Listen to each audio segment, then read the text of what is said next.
Okay. Hi, my name is Shane Brodie. I'm traveling around the country talking to fellow trans people, gender nonconforming people, non-binary, intersex, etc., and also allies, adjacent people who are adjacent to the community, and also parents.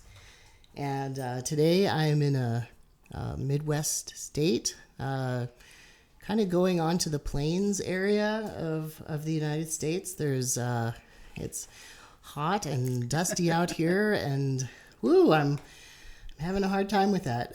I think my body is used to a different temperature range, from being in Alaska. Anyway, but it's lovely being here. I'm surprised at how many trees there are here. Actually, it's quite nice. Today I'm with a guest, and she is going to introduce herself. Hello, my name's Mary, and I'm 74 years old, and I've been a nun since I was 17, and I still am. Oh, wonderful. I didn't realize you were a nun. Yes. Cool. And so I always was non-binary, and I always knew that I was, but I didn't know that it had a name. Oh, yeah, right. And I There's all kinds of new language now, which is nice, huh? Totally true. Yeah. And it's like I always knew that somehow I belonged in the LGBTQ family, but even if you include Q, that didn't say non-binary yet. So Q meaning queer. That's right. So it was about a year ago that I came to the decision that, okay, I was involved with AIDS work. Like hospice? Or No, support groups. support groups, okay. And buddy work, volunteering, and being a leader in that. So back then, silence equals death Right. was a very important statement. And I Yeah. think that's true today, especially for the trans non-binary community, yeah. because we're really under attack. Yes. Yes. So I decided it wasn't just enough for me to know who I was, but that I needed to also speak out. So it's been a journey. I know back in November, I was like, well, I'll come, but if you photograph me, just do it from the back. Okay. That was for Transgender Day of Remembrance. Oh, I see. Okay. But So you wanted to maintain some anonymity. Yeah. but by the end of the day, I was kind of past that. Okay. So You got more comfortable. That's good. That's good. What made you more comfortable, by the way? And could you describe what a Transgender Day of Remembrance is? Sure. Transgender Day of Remembrance is a moment when the entire community, gay and straight, whoever, takes time to remember those who have lost their lives because they're trans, Okay. because they're feared and hated.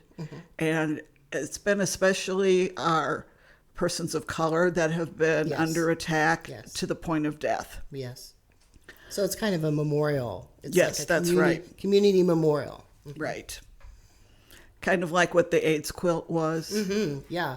And I got to say, I did see the AIDS quilt in Austin, Texas. And what an amazing coalescing of activism and also grief Oh, exactly. around the death toll from AIDS. It really personalized it, because before then, the gay community was so separate from the straight community. So bringing the family aspect into it, that people were a part of communities. Right, exactly. Yeah, humanized people. I saw it in Washington, D.C. Oh, the big 30 one. plus years ago. Yes, yeah. I saw it at that time as well, in the late 80s. Yes. Yeah.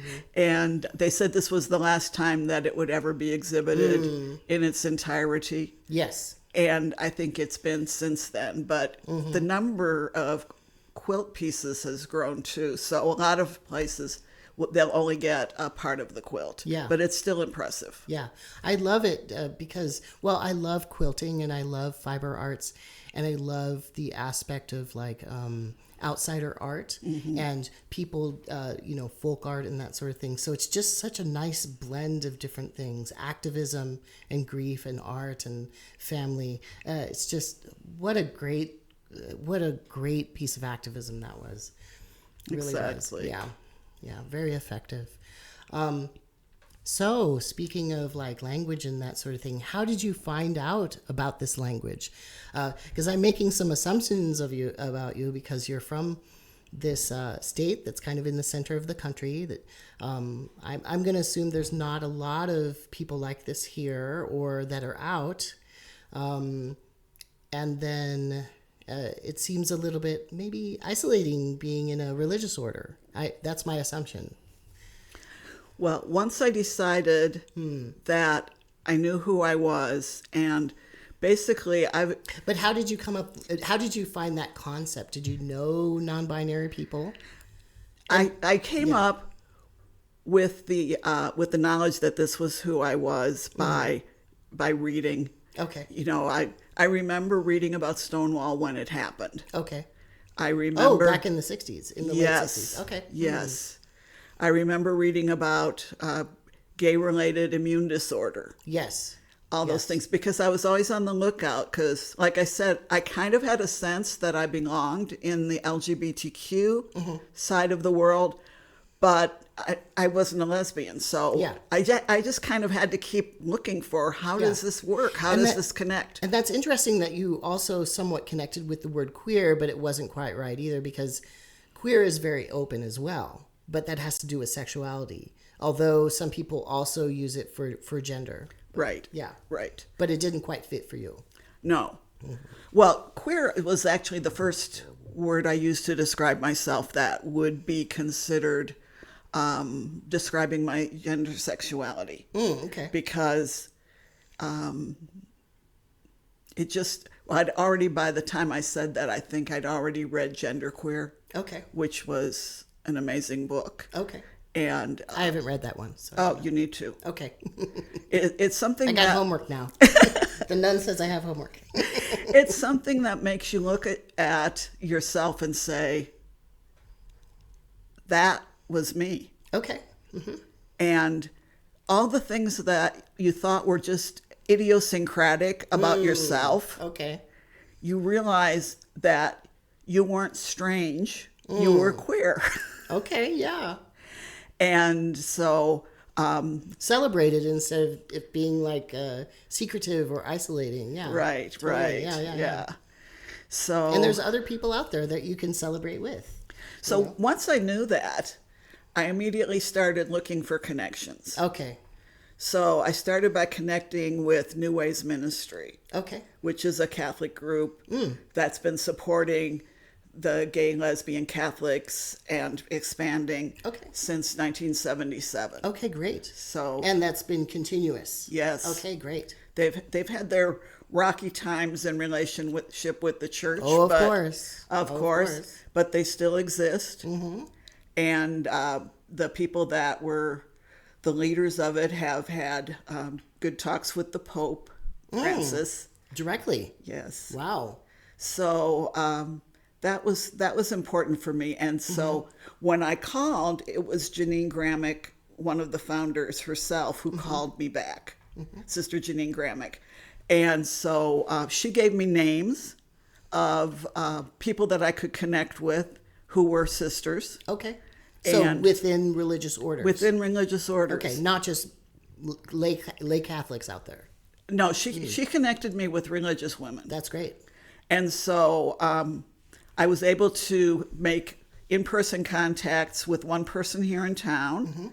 And now there's a group of about 7 of us that talk to each other regularly on Zoom. Okay. Who are... From the state or region? No, or from the country. all over, okay. Who are either trans or non-binary. Okay, great. Wonderful. Wow. I didn't realize that there were... that y'all were networking. That sounds awesome. Is that kind of a new thing, or has that been going on for a while? Well, it was going on for a while for the sisters that knew they were lesbian. Yes. But the sisters who are non-binary either hadn't joined religious life yet, or didn't have that word for themselves, Okay. or didn't recognize that it applied to themselves. I'm interested. You just mentioned that there are some trans women. Did they become nuns after transitioning? It's actually a trans man Okay. Okay. who was not able to transition. Okay. Oh, so then Yeah. locally, it was also important to meet people who were in the trans non-binary community. Okay. Person to person and face to face. Okay. So people, lay people outside of orders. Okay. Right. And so I was able to connect with a group that meets in person once a month. Okay. Is that a support group, a peer-to-peer support? Yes, it is. So that's kind of how I got involved with hanging a banner in public and that kind of thing. Okay. So Did you go to like protests or? I did go to our state legislature when they were voting on restrictive bills against Yeah. anyone under, I don't remember whether it was 21 or 26, but something very restrictive about having the possibility of anything to align them with their gender. So no puberty blockers, which means going through puberty in the wrong gender, and then later having to go through puberty in the right gender, and having your body formed by the wrong hormones. Right. So instead of having some medical intervention earlier, it's delayed, inappropriately delayed Yes. by politicians. Right. Going against medical advice, and then postponed until somebody is way beyond their first puberty, and then they have to do it again. That's right. Yeah, it's And you pretty can- awful. The American Medical Association and the Society of Pediatric Physicians, all of those groups have come out saying this is medically appropriate. Yes. To begin to block the wrong transition through puberty and to encourage the right transition at the right time. Yeah. But the government is taking a medical decision away from families and doctors and making it for themselves, for everyone. Right, right. And I'm sure that politicians out there are have medical degrees and have gone through lots of schooling to know all about this, right? No, they have not. They're going against the experts who have studied this, who have done research on it, who have done care.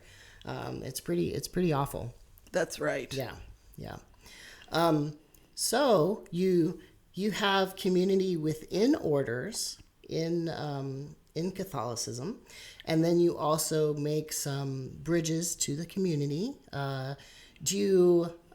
Is that for your own personal support, or do you have a role in that as a religious person? That's a good question. Yeah. Because I always am a religious person. Right, right. It's your life. I can't not be. Right. However, there are people who have been grievously wounded Right. through right. churches. Yeah. Whether it was Catholic Church or Evangelical Church or the church that your mother and father went to. It doesn't matter what kind of church it was. Yeah. You can have been hurt. Right.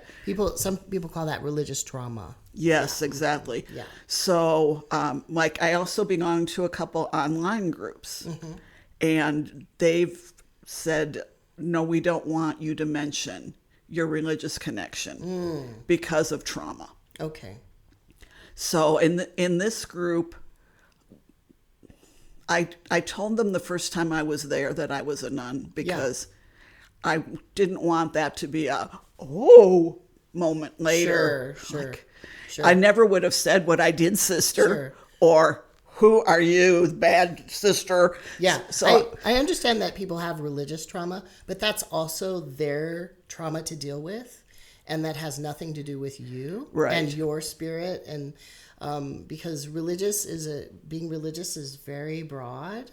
you know? Right. There's definitely some harm that's been done, but, you know, you can't put that all on one person, right? Right. And that's your whole self, that you're also a nun. It is. Yeah. So the whole thing of radical inclusion and acceptance and loving the person Yeah. and not being judgmental. Yeah. And you practice that. Yes. Yes. I learned the non-judgmental from my mother. Yeah, wonderful. We had a neighbor who was pregnant after her divorce, not from her previous husband. Sure. So she had a baby that was illegitimate. Sure. And she was so upset because she thought her baby could not be baptized in the church. Okay. But my mother talked to her and talked to the priest, and the baby was baptized. But maybe if she'd gone to someone else, they would have said, oh, of course not. Yeah. Because yeah. people don't always know what's possible Yeah. and what is an absolute roadblock. Yeah. Yeah, it's interesting. Like, when people say no like that, I always wonder what's wrong with them. Like, if somebody wants to be baptized, or, you know, they're baptize their child, like, why not? Exactly.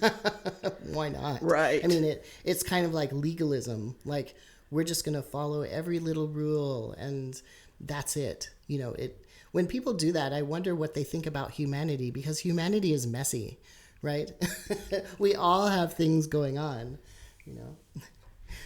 I heard this one thing that have become words to live by. Sure. It was someone who was a nun telling her sisters, and this was like a couple generations back, telling them that we who live very orderly lives should not be judgmental of people whose lives are messy. Right. And, right. You know, so if you're living in especially an old time convent where you went to your work, which was a school or Right. Hospital, very, and then you came home. It's very regimented. Yes. Like your time and your responsibilities. Yeah. Exactly. Kind of like almost being in the military. Now that changed back at the time of Vatican II. So I was one of the last groups I was the last group in our community to wear the old-fashioned habit. Oh, wow. That covered your forehead. Yes. Went down to your fingertips until you rolled it up, but you still had a sleeve covering your arm. Sure.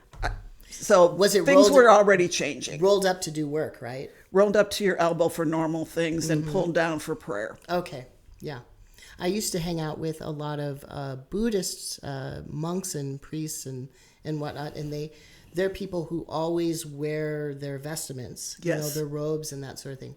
And they had special ties for when they had to do dishes or, you know, do different kinds of manual work. So, of course, that they wouldn't get their clothing dirty. Right.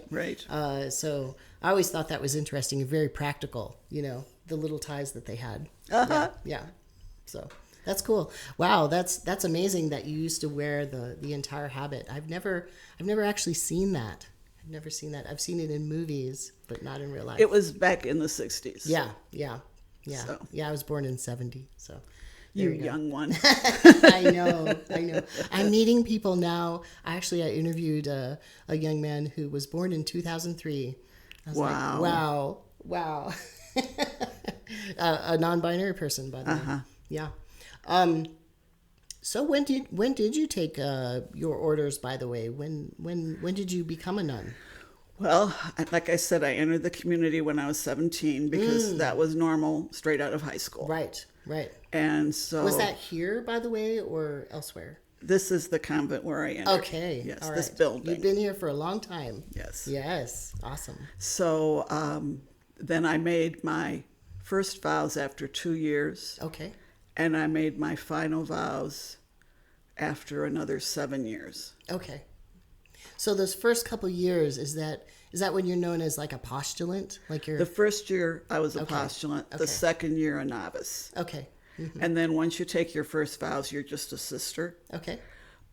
But there are some things that change when you become final professed. Okay. Tell me about that. Like voting rights. Okay. And that's within the order Within the itself. community, Okay. right. Yeah. Right. That's interesting. So the Buddhists that I've been around before, they kind of had this little bit of a joke about postulants that, they wear a darker sort of, at least the ones that I hung out with, Yes. they wore kind of a darker, more severe color to what their robes, and they often had a more dour face, and it was because they just had a lot to deal with in that first year, right?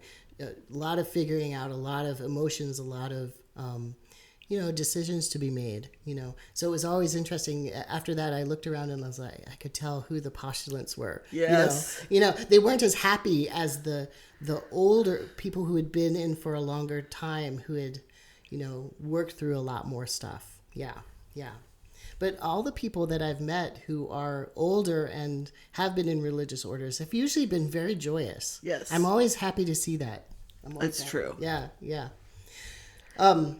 Now, actually, when I was still in formation, so those first years under vows, I remember... Like the first 5 years or something? Yeah. Okay. So I remember walking through a door and saying to the person who was at my side, and I don't remember why it came up. Okay.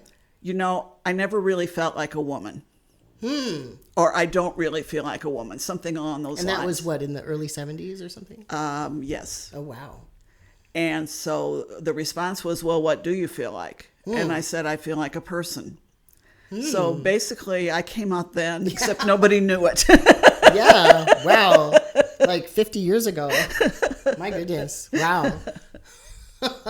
Wow. Yeah, and that, that was, during second wave feminism. And interestingly, I think there was a little bit of an androgynous movement back then. Did you connect with that at all? No. I was,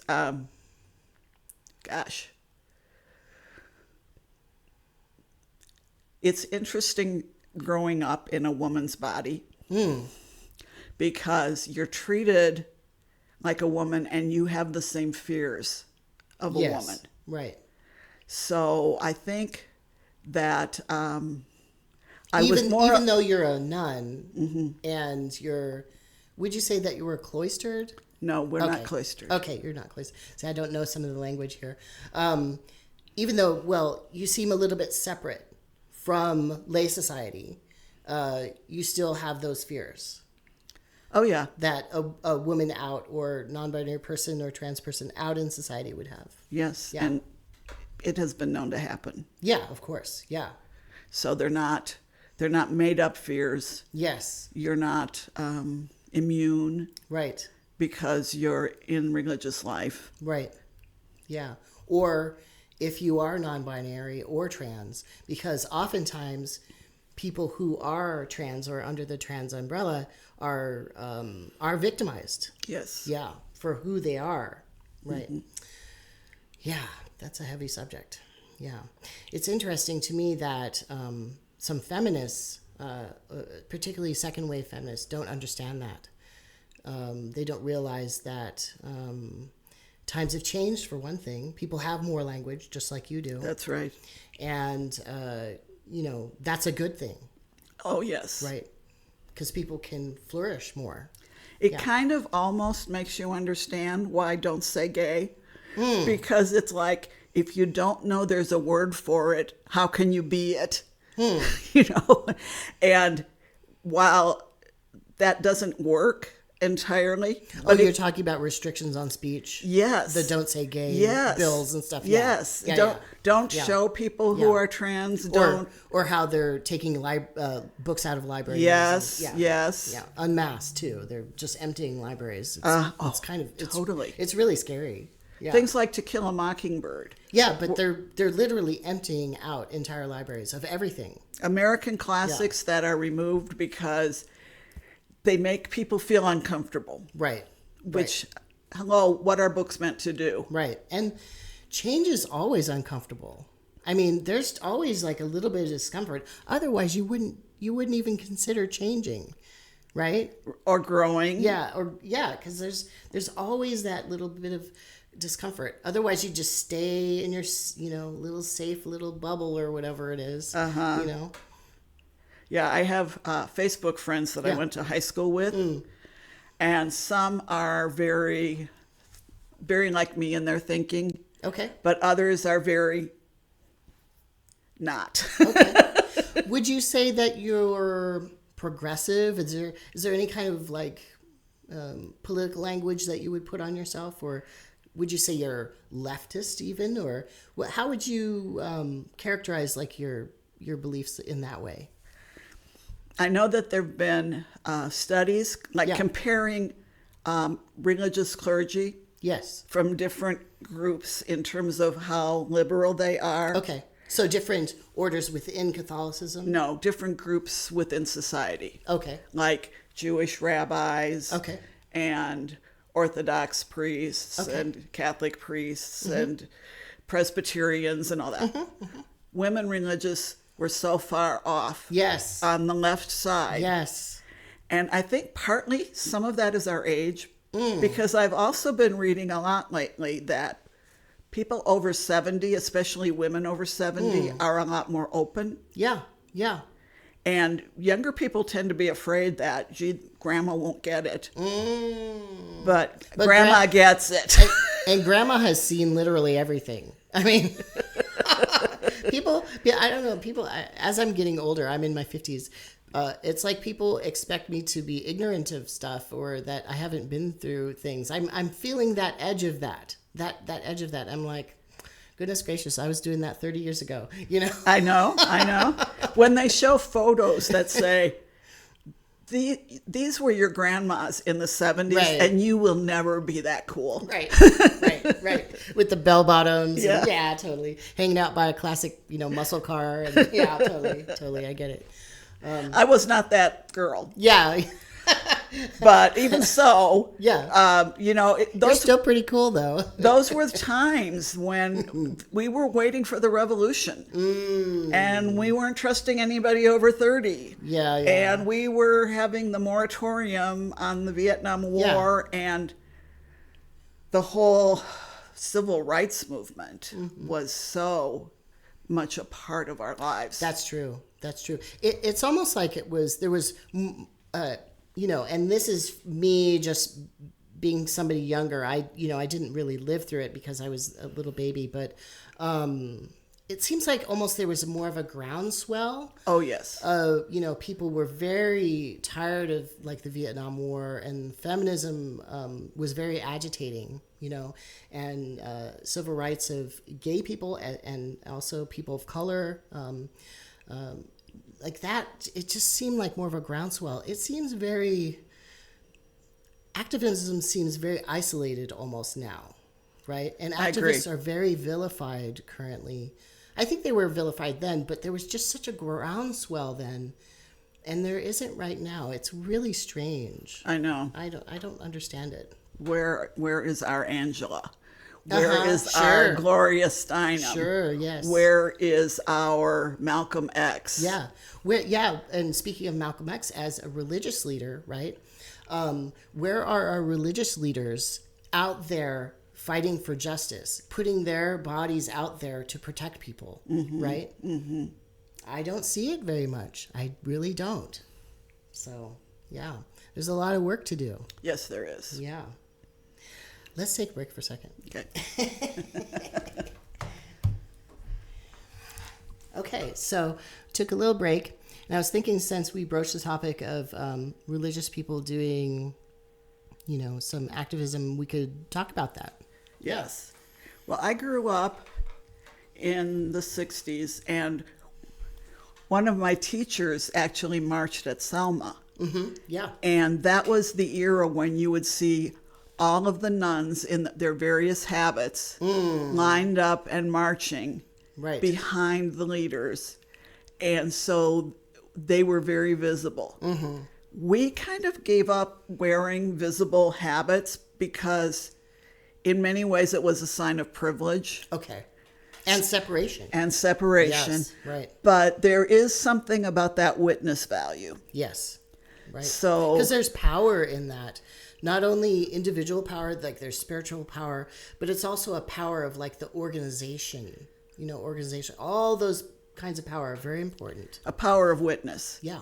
Because like when I went to our state capitol, while they were debating the laws against transgender youth, and so we were all out there, and I saw someone wearing a stole, and I saw someone wearing a Roman collar, even though they weren't Roman. It was a woman. Okay. But they were very clearly identified, but they were all clergy, ordained clergy.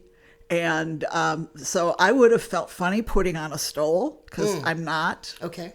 But there is something about coming together. Yes. And sharing stories and sharing the strength of more than one of us speaking out. Right. Also, I think it protects the people there who are, lay people who are also protesting, because maybe, I don't know, the police might be less likely to beat somebody up or arrest you if you're wearing some sort of habit or a religious, you're known to be a religious leader in the community. I would hope so. I would hope the police aren't beating up, activists in general, but I think probably if you're visibly a religious leader, they're even less likely, or whatever, hopefully. Ugh. Yeah, that's such a bad topic to talk about. But it is. Yeah, the violence. But yeah, I would like to see more of that. I would love to see more visibly religious people out there, because oftentimes it's the religious people, who are inspiring politicians or pushing politicians or, advising politicians to, come up with these anti-trans bills. And, there's a lot of responsibility there, I think, on religious people to be out there confronting this. Yeah, I think so. That's right. We, the Catholic Church is kind of divided. Yes, very divided. So as many churches are. Yes. Which is, I feel like it's a good thing, actually. Yeah, should be. Because the people who are on the progressive, inclusive side are not being forced to leave. They may choose to leave because they can't stand it anymore, but they're not being forced to leave. Okay. And is that because of Pope Francis, or partially? But partially it's just because there's always been a strain of the most important commandment is to love. Yes. To love God, to love your neighbor as yourself.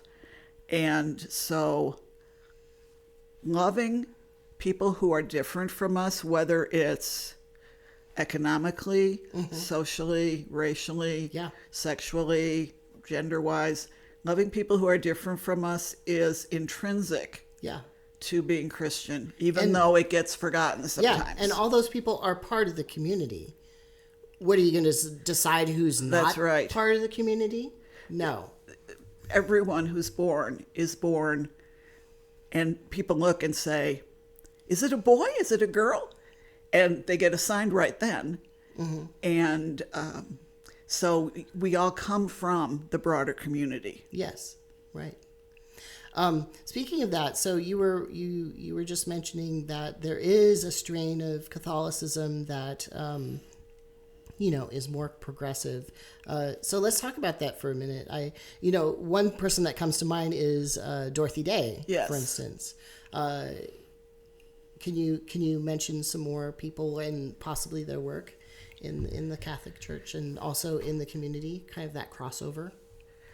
Well, one thing I'm thinking of is I just made a connection this year also to the Aglow group, which is Archdiocesan Gay and Lesbian Outreach. Oh, great.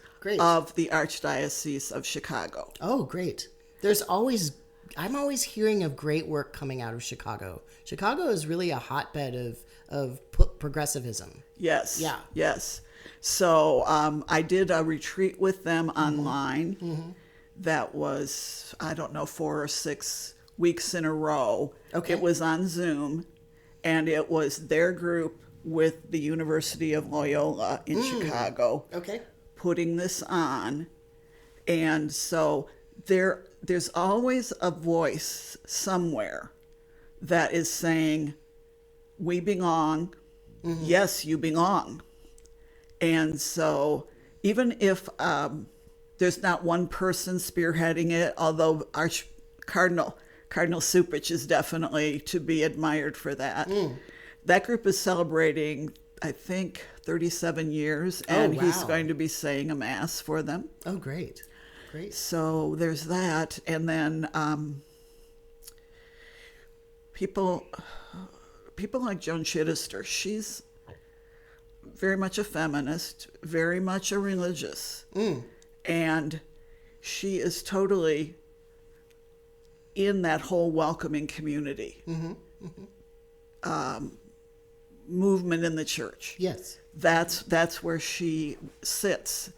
And LCWR, the Leadership Conference of Women Religious, which is the group that represents probably the majority of religious communities of women in the United States. And you're specifically talking about nuns? Yes. Okay. They have spoken out Yeah. in favor of, in support of acceptance and rights for the LGBTQ community. Yeah. Well, I think just even in the last couple of days that's happened. Like something like thousands of nuns have signed on to a letter condemning all this anti-trans actions by the government. Right. Yeah. Right. Yeah. So it's not so much a single leader as it is groups and movements. Yes, within the church, within the hierarchies of the church. Yeah. And well, and just thinking about the Catholic Church, it's vast. it is. So there's room for that. There's Yes. room for that. Movements within it. Yeah. And one thing that I think is true about the Catholic Church, which I'm not being a proponent of, but we move very slowly. That's true. It's a huge bureaucracy. We move very slowly, but we move. You know? Sure. Like even I was visiting my sister and went to church, and they were reading a letter from the bishop. And I said to her after, when we came out, she said, "Oh, I have a friend that walked out of church when they read something like that." And I said, "Well, step by step, at least they didn't say intrinsically disordered." You know? I'm sorry. This is like inner inside stuff that I don't understand. Yeah. But you know, it's baby steps. Okay. It's baby Yeah. steps. Yeah. But I understand what you're saying. So it moves, but just, just a little bit, but at least it moves. I understand that. Because sometimes the ones that are doing fast movements, sometimes the progressive part of that is good. But sometimes if it's more nefarious, like I'm just going to say it, sometimes evangelicals move very fast. And I mean, that's why we're getting all these anti-trans bills, is because of their support of this kind of crap. Also, they affect issues internationally, right? The last couple of days, there's been some drastic laws passed in Uganda. Just awful. Life imprisonment and even the death penalty, for queer people there. And that is the evangelical missionaries doing that. So from the United States. the Pope has explicitly spoken against the criminalization Yeah. of gay and lesbian and Yeah. other queer people. Yeah. Because it's wrong. He's a little bit slower on the trans issues, though. Yeah. That is some work that needs to be done with Pope Francis, unfortunately. But hopefully we'll get there, right? Right. At least he's open to listen. Yeah. It's going to take some work. Unfortunately, that's, it's always work. It's always work by the most, trodden upon people, right? And we can think about that. I mean, that's why I love Jesus, actually, because he went and he made fellowship with the most trodden upon people. You know, I just love that. So, So in many ways, Yeah. I am speaking from a position of privilege. Number one, I'm old. I don't have anything to lose, really. sure, I understand. You know, I'm not going to lose my job. I'm retired. Right.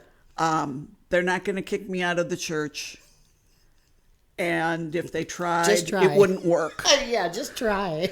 So, and I'm white, which everyone knows confers privilege, whether you wish you had it or not. Yeah, absolutely. Yeah. So, that's one of the main reasons why I took you up on your offer here Okay, great. to speak is because the way people will change is by knowing and hearing and seeing people that they can sort of identify with, Sure. Right. but who are different. Yeah.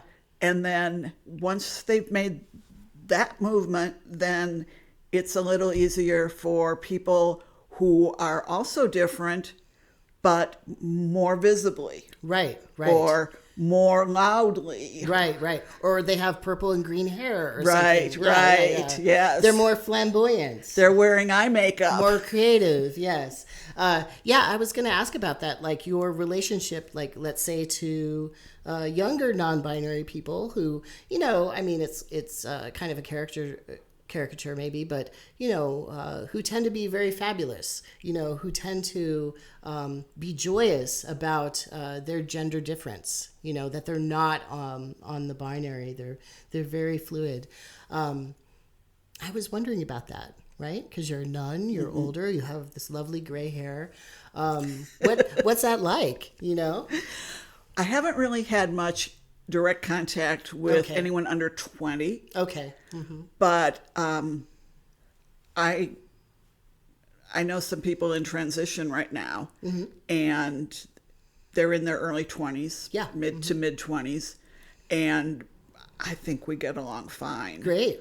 Because So there's not that, so that, you know, that gap is kind of artificial that I'm talking about.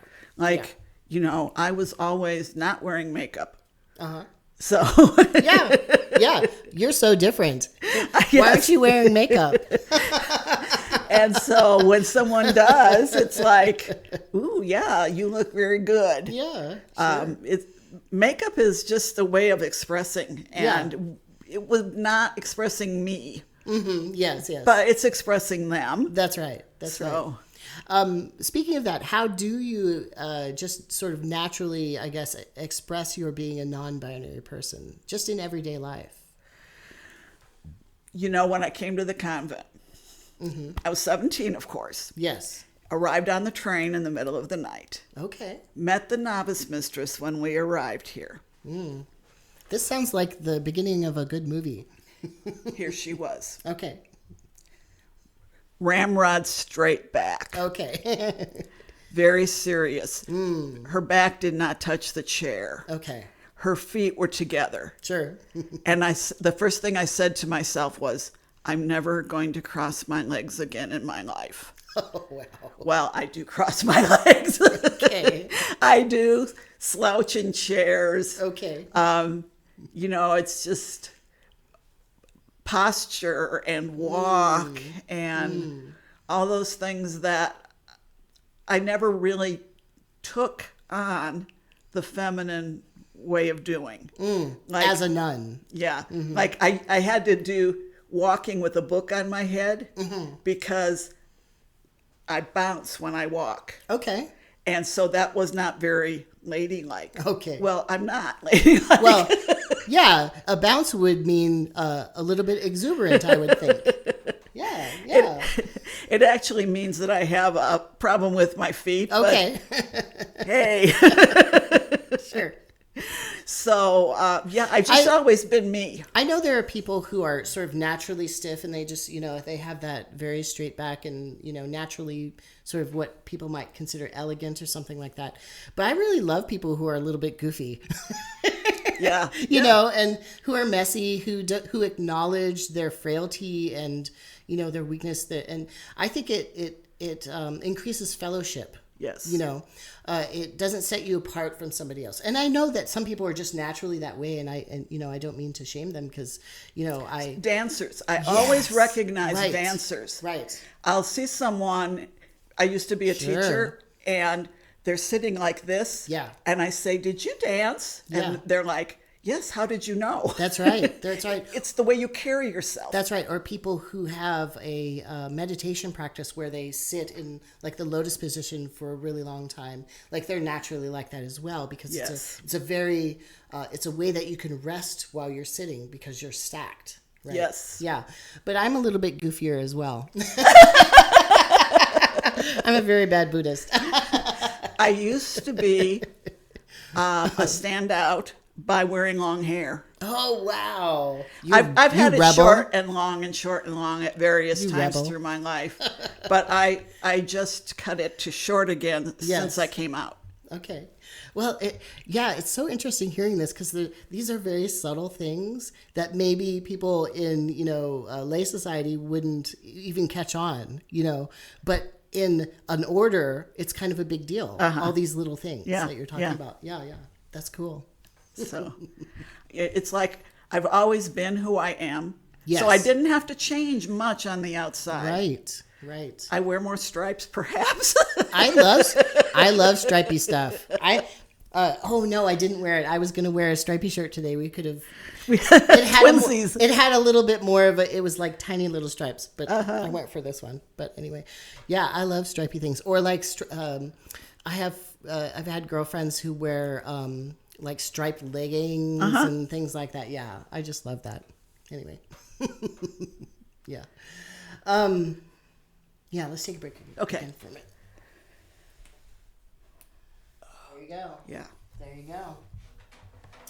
All right, we took a little break. I needed to blow my nose and stuff. And I was right. So I used to be a geology kind of person. I worked as a geologist for a little while. And I guessed it right. There is loess soil, Loess. There's an umlaut there, so it's loess instead of loess. It's a wind-blown soil, and so that's why we have a lot of dust here. And that's why I'm having to... my nose is itchy and stuff. And there's a lot of pollen, too. Oh, yes. Oh, my goodness. My car has just been covered in yellow. It's cottonwood season. Oh, is that it? Yes. Do they have catkins? Those are the little flowery little bits, and they're more like almost like a dandelion head. Oh, I've seen those. They float. They get in my car and they fly around in my car. That's it. Oh my goodness.